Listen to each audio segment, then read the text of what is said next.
A+2 സ്വാഗതം. ക്ഷേമ pension വാങ്ങുന്ന 62 ലക്ഷം പേർക്ക് ഒരു സന്തോഷ വാർത്തയുണ്ട്.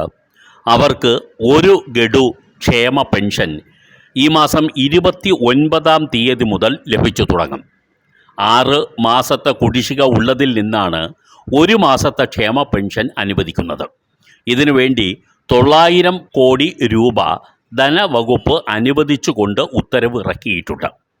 1600 രൂപയാണ് പ്രതിമാസ പെൻഷൻ ലഭിക്കുക. ഇപ്പോൾ 6 മാസത്തെ കുടിശ്ശിക ഉണ്ട്. അതിൽ നിന്നും ആകെ ലഭിക്കുന്നത് ഒരു മാസത്തെ പെൻഷനാണ്.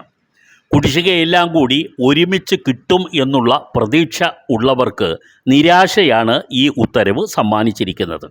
എങ്കിലും ഒരു ഗഡുവെങ്കിലും കിട്ടിയല്ലോ എന്ന ആശ്വാസം മാത്രമേ ഇനി നമുക്ക് പറഞ്ഞു വെക്കാൻ ഉള്ളൂ.